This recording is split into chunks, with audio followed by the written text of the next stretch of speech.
வணக்க நண்பர்களே, தேனியிலிருந்து தற்போது தமிழக அரசு நடத்திய நியமன தேர்வில் தேர்வு பெற்று ஆசிரியர் தேர்வு பெற்றுள்ளேன்.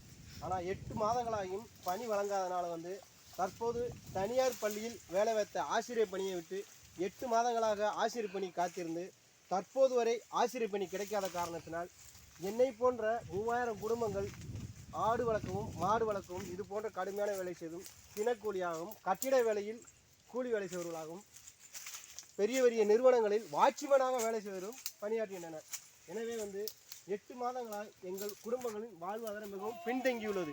அதனால் தமிழக அரசு இதற்காக 3000 குடும்பங்களுக்கும் அரசு பணி விரைவில் வழங்கி எங்களை ஆசிரியர்களை பள்ளியில் நியமிப்பதற்கும் ஏழை பள்ளி மாணவர்களின் வாழ்க்கை தரத்தை உயர்த்துவதற்கும் ஏழையாக உள்ள என்னை போன்ற ஆசிரியர்களின் வாழ்வில் விடியல் ஏற்படுத்துவதற்கும் தமிழக முதல்வர் அவர்களும் தமிழக துணை முதல்வர்களும் கல்வித்துறை அமைச்சர்களும் உடன் நடவடிக்கை எடுத்து என்னை போன்ற 3000 ஆசிரியர் குடும்பங்களுக்கு ஆசிரியர் பணி வழங்கி எங்கள் குடும்பத்தின் விடியல் ஏற்படுத்துவதற்கும் அரசு பள்ளியில் படிக்கும் ஏழை பள்ளி மாணவர்களின் வாழ்க்கையில் விடியல் ஏற்படுத்துவதற்கும் தமிழக முதல்வர்களும் தமிழக துணை முதல்வர்களும் கல்வித்துறை அமைச்சர்களும் உடன் நடவடிக்கை எடுத்து விரைவில் ஆசிரியர் பணி வழங்குமாறு 3000 ஆசிரியர் குடும்பங்கள் சார்பாகவும் வேண்டி விரும்பி கேட்டுக்கொள்கிறேன். நன்றி.